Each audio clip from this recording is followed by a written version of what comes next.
Mon nom est Valérie Godu et dans cette capsule, on va regarder comment faire la mise en page de la lettre anglaise à un alignement. Donc une lettre d'une page, full block style. Les règles que je vais vous présenter dans cette capsule-ci, ce ne sont pas des règles universelles parce qu'en anglais, il existe toutes sortes de façons de faire la mise en page d'une lettre et c'est vraiment variable d'un pays anglophone à l'autre et même d'une entreprise à l'autre. Vous allez même voir que souvent dans les livres de référence que vous avez en classe, ça ne sera pas la même chose que dans votre cahier, par exemple, d'apprenant. C'est pourquoi nous avons décidé, à Limoilou, de vous faire un guide qui appartient à ce qu'on utilise, nous, à l'école et qui va vous aider à vous préparer en vue de l'examen. Si jamais vous voulez prendre des notes pendant la présentation, je vous invite à le faire. Vous pouvez prendre les documents qui vous ont déjà été donnés par l'enseignante avec les normes de mise en page et puis ajouter vos commentaires ou toute autre information qui vous serait utile pour par la suite vous y référer. Aussi, n'hésitez pas à mettre la vidéo sur pause si jamais vous avez besoin de prendre des notes ou que ça va trop vite, à reculer si vous avez à revoir certains moments, ou encore à regarder la vidéo quand vous serez rendu sur le point de passer votre examen en guise de révision. Donc, la lettre d'une page à un alignement full block style, à quoi ça ressemble?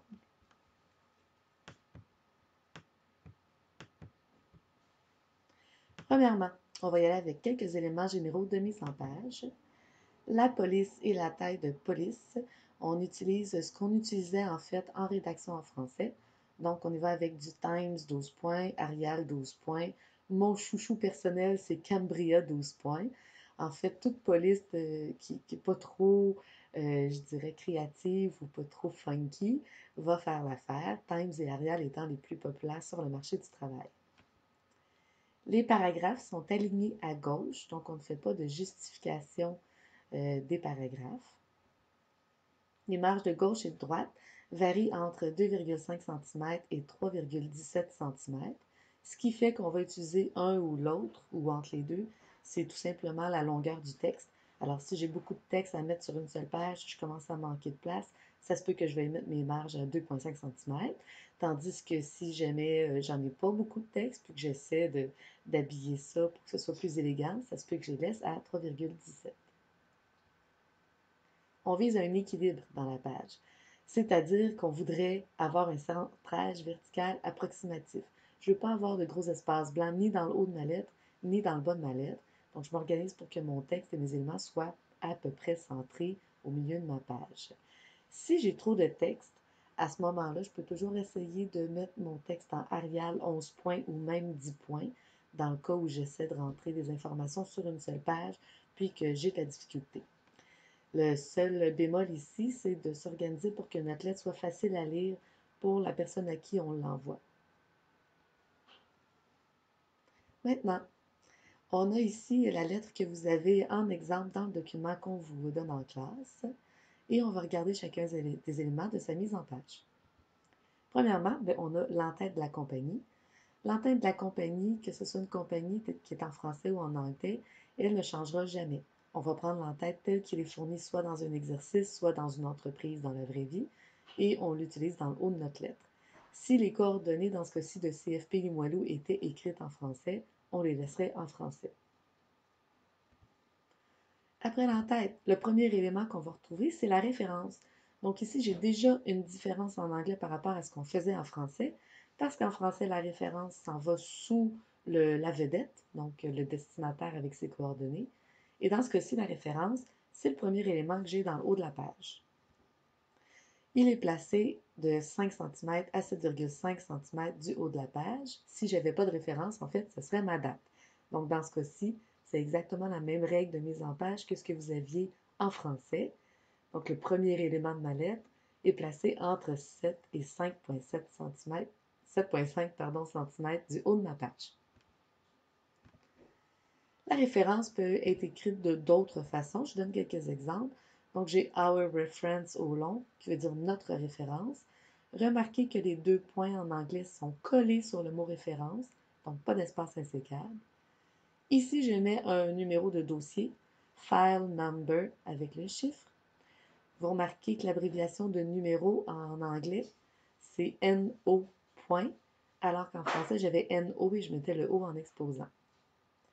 On pourrait avoir aussi your reference. Ici, j'ai abrégé reference étant donné que c'était très long. Vous pouvez l'écrire au long aussi. Donc, votre référence. Purchase order, qui est un bon de commande. Numéro, number, écrit au long ici cette fois-ci, avec le numéro. Remarquez que dans la référence, ce qui suit, on met des majuscules à chacun des mots, sauf si j'avais des déterminants ou des prépositions, ce qui n'est pas le cas. Ma référence sera suivie d'une ligne vide, à la suite de laquelle j'ai ma date. Et là, le format de date en anglais, il est différent de ce qu'on fait en français.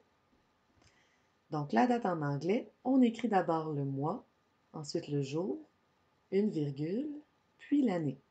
Ça fait November 15th, 2011, June 1st, 2012, March 16th, 1987. Quand on le prononce à l'oral, on va le dire avec des petits TH ou des ST, ou dans ce cas-ci, third. On dit October 3rd, 2011. Par contre, pour simplifier toute la correspondance administrative, la norme est de ne pas écrire le TH, RD, ST, tout ça, et de tout simplement écrire le chiffre. C'est vrai pour la date dans le haut de votre lettre, mais c'est vrai pour toutes les autres dates que vous auriez à insérer dans votre lettre aussi. Donc, on a vu la référence, une ligne vide, ensuite j'ai la date. Ensuite de ça, j'ai la mention qui se place aussi une ligne vide sous la date. Mes mentions d'acheminement, je vous fais ici un petit tableau pour vous présenter celle qui était en français versus celle en anglais. Donc déjà, si on compare les deux, on voit que les deux s'écrivent en majuscule, je n'ai aucun gras. Celle en français prenait un soulignement, je n'ai pas de soulignement dans celle en anglais. Donc urgent devient urgent, par express devient express post en un seul mot. Remarquez qu'il n'y a pas de E au début du mot, il y a deux S et le post est collé. Recommandé ne devient pas recommended, c'est plutôt registered, qui s'écrit registered, et puis avec le ED à la fin. Pour ce qui est des mentions de caractère, personnel confidentiel sous toute réserve deviendront personal. Personal, faites attention, un seul N avec un A au lieu du E. Confidential, ce qui change, c'est le E pour un A. Et sous toute réserve, qui est réservé normalement à des mises en demeure, without prejudice. Ce sont les mentions les plus souvent utilisées. Évidemment, il peut y en avoir d'autres, mais je pense que si vous arrivez à retenir celle-ci par cœur, vous devriez vous débrouiller pas mal dans toutes les lettres. Donc, cette mention d'acheminement-là, elle est placée une ligne vide sous la date. Elle est écrite en majuscule, sans soulignement, sans gras. Et là, il y a une petite différence avec ce qu'on faisait en français. C'est-à-dire que, pardon, je vais reculer un petit peu, la mention, que je la mette ou pas, elle fait partie de l'espacement qu'il y aura entre ma date et ma vedette. C'est-à-dire qu'en ce moment, vous voyez que j'ai mis 1, 2, 3, 4. J'ai donc 4 lignes vides entre la date et la vedette. Si j'ai une mention, je viens l'insérer une ligne vide sous la date, mais je n'ajoute pas d'autres lignes vides à la suite. Ça va faire une différence quand je vais arriver à mon bloc signature tout à l'heure, où je vais devoir mettre le même espacement que ce que j'ai en haut. Et maintenant, la vedette. Donc, dans la vedette, on va séparer ça en plusieurs parties. La vedette, elle est de 3 à 6 lignes vides sous la date. Ça, c'est votre 4 à 7 retours. C'est la même chose qu'en français. Que j'ai une mention ou pas, ce sont les espacements entre la date puis la vedette. Ma première partie, donc le nom du destinataire avec son titre. Remarquez que je mets le titre de civilité. Ici, j'ai une femme, donc Ms. MS. Si j'avais un homme, je mettrais MR. Je mets le nom de la personne. Je mets son poste ou sa fonction dans l'entreprise ou encore son service. Remarquez qu'il y a des majuscules à Personnel Manager. Et là, vous allez me dire, ben là, personnel, on a vu tantôt que c'était personal, qu'il n'y avait pas de A. Il existe deux personnels en anglais.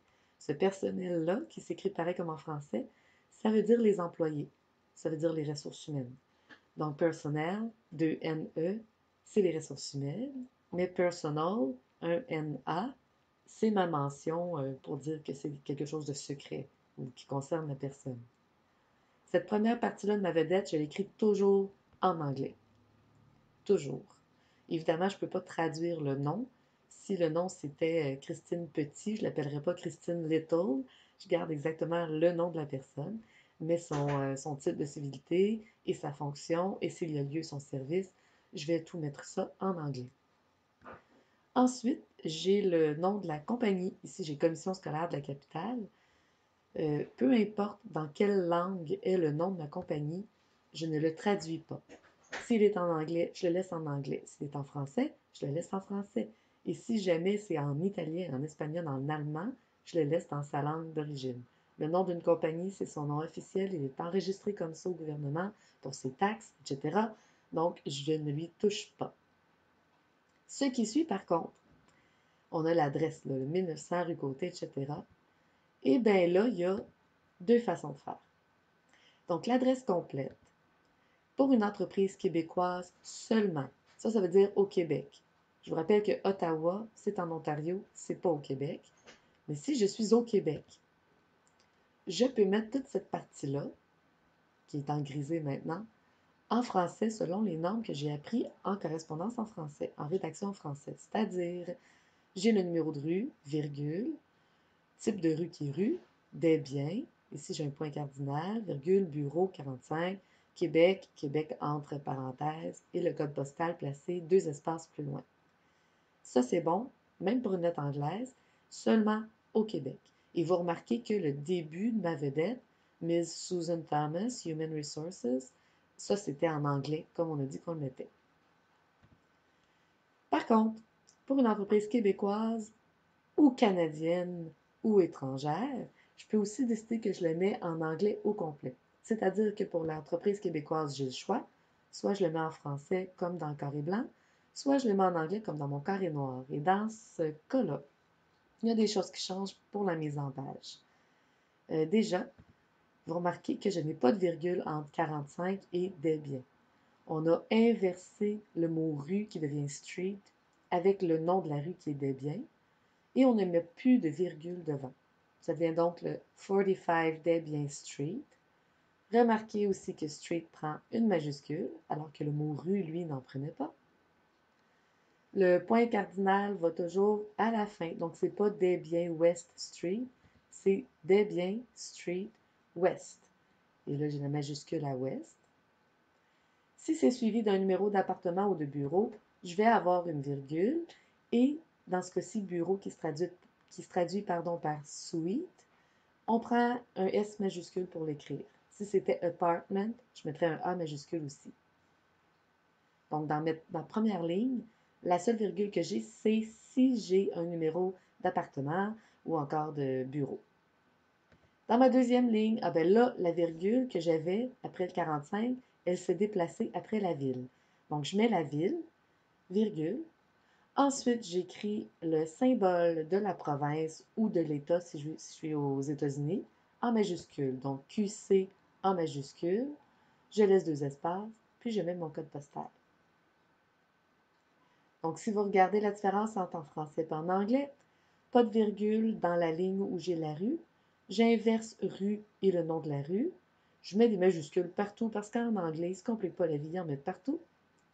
Et sur la ligne de la ville, je n'ai plus de parenthèse. Par contre, j'ai une virgule.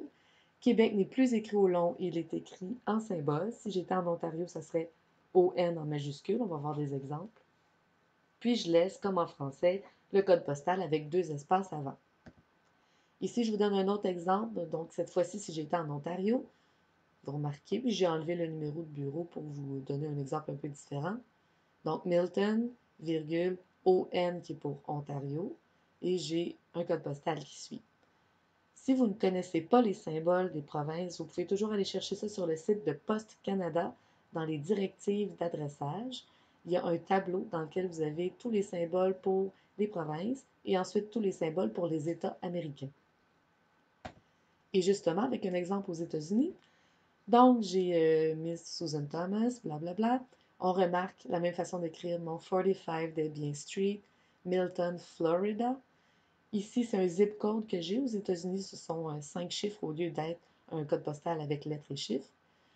Et la différence, et c'est la même norme qu'on avait en français, si j'ai un pays différent que le Canada, je dois l'inscrire sur une ligne distincte.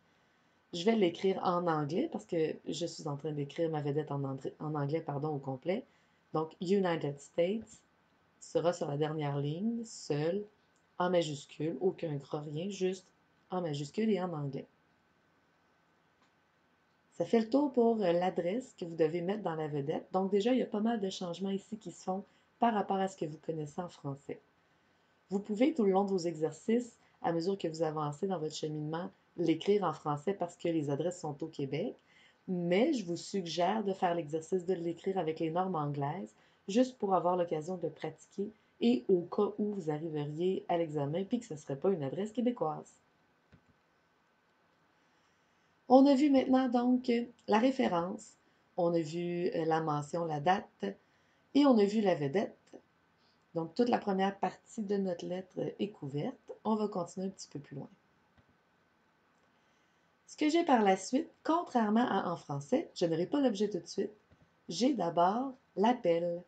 Alors, en français, je mets l'objet suivi de madame ou monsieur. Mais en anglais, je dis mon madame ou monsieur avant de mettre mon objet. La façon de le faire, c'est qu'on met toujours le mot dear. On met le titre de civilité, Ms., et le nom de famille seulement. Donc, Dear Ms. Allard, 2 points. J'ai une ligne vide entre la vedette et mon appel. Si c'est un homme, évidemment, ça va être Mr. au lieu du Ms. Et remarquez que les 2 points, encore une fois, sont collés sur le mot. Il n'y a pas d'espace insécable avant les 2 points en anglais. Si jamais je ne connais pas le nom de mon destinataire, et j'utilise la formule Dear Sir or Madam. Dans cet ordre-là, oui, le monsieur est en premier. Pourquoi? Je ne sais pas. C'est comme ça. On met des majuscules à Sir et à Madam. On met toujours les 2 points à la fin. Et donc, le Dear Sir or Madam va remplacer Madame, Monsieur. Par la suite, j'ai l'objet qui est aussi séparé d'une ligne vide. Donc, une ligne vide avant, une ligne vide après. Vous aviez vu en français qu'on pouvait laisser aussi 2 lignes vides autour de l'objet. Bien, on ne le fera pas en anglais. Pourquoi? Parce que mon appel qui est juste au-dessus, ça fait qu'il commencerait à être loin un peu du texte. Donc, dans ceci, une seule ligne vide avant et après l'objet. Comme en français, on va le mettre en majuscule. Et ça, c'est une norme qui peut varier énormément. Vous allez avoir des cahiers qui disent de mettre ça souligné, d'autres qui disent de mettre ça en majuscule. Nous autres, on le met en gras. C'est tout. Le mot objet est remplacé par subject. Les 2 points sont collés sur subject. Et par la suite, bon, on reprend ce que je viens de dire. On va mettre l'objet en tant que tel. Donc, pour ce qui est de l'objet, on met des majuscules initiales à chaque mot. Remarquez Your request for early retirement. Il y a des majuscules à tous les mots, sauf les prépositions et les déterminants. Donc, for, c'est une préposition. En fait, les prépositions et les déterminants, souvent, ce sont les petits mots pour lesquels vous avez de la difficulté à savoir lequel mettre. C'est probablement une préposition ou un déterminant. Donc, vous les voyez, les exemples d'objets. Subject, 2 points, les 2 points sont collés, tout est en gras. Et là, je vous donne quelques exemples. Vous voyez comment les majuscules se placent.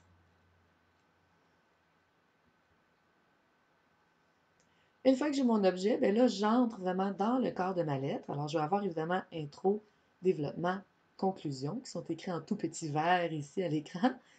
Euh, Minimalement, je dois avoir ces 3 paragraphes-là.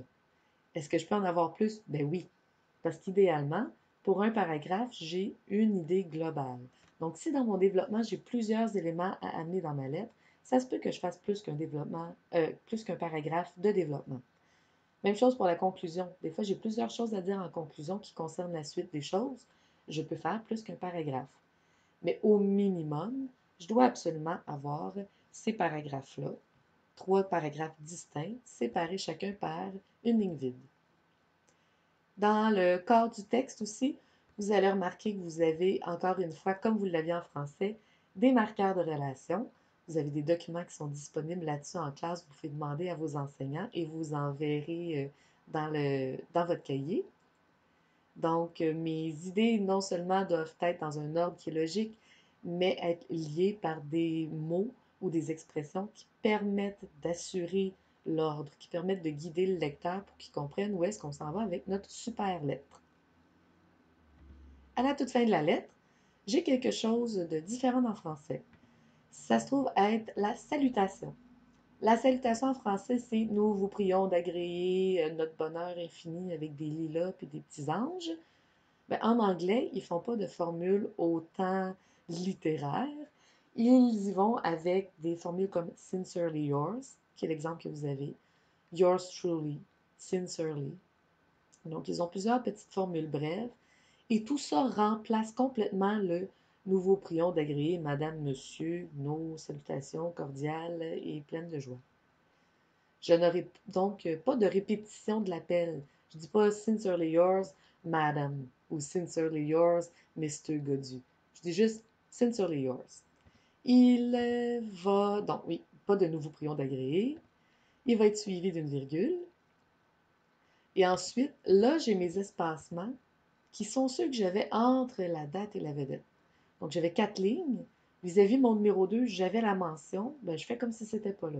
Donc, je me laisse 4 lignes vides en bas aussi avant d'aller mettre ma signature. Et là, dans le bloc signature, en anglais, il n'y a pas le concept de poste unique dans l'entreprise. Je mets tout simplement le nom de la personne, aucune virgule à la fin, et c'est suivi de sa fonction ou de son service. Je vais marquer donc pas de virgule. Et sa fonction, je mets des majuscules partout. Donc, personnel manager, ça se trouve être la directrice des ressources humaines, la directrice du personnel. Manager, qui est la meilleure traduction pour directeur ou directrice dans le cadre d'un organigramme. Et c'est comme ça que je fais ma signature tout le temps, que ce soit signé par la secrétaire ou par le directeur de ou par le président. Je vais toujours avoir le nom, sans titre de civilité. Donc, c'est pas Ms. Guylaine Goulet, c'est juste Guylaine Goulet, et suivi de sa fonction. Après ça, j'ai les initiales, qui sont une ligne vide sous la signature, comme on l'avait en français. Et les initiales, je fais comme en français, je mets en majuscule les initiales du signataire et en minuscule les initiales de la personne qui a rédigé le texte, qui a fait la mise en page. Dans ce cas-ci, ce serait moi, donc Valérie Godu, VG. Ça va être suivi, s'il y a lieu, des pièces jointes. Donc en anglais, les pièces jointes, ça s'appelle enclosure. J'ai une ligne vide avant. Et si j'ai plus qu'une pièce jointe, j'écris enclosures. Il y a d'autres façons de le faire. Il y en a qui vont mettre le nombre de pièces jointes. Il y en a qui vont dire c'est quoi chacune des pièces jointes. Cette façon-là de faire est bonne et elle est simple. Donc, je vous suggère fortement, si vous avez une pièce jointe, enclosure. Si vous avez 2, 3, 4, 5 pièces jointes, enclosures avec le S. Et vous venez de régler le cas des pièces jointes en anglais.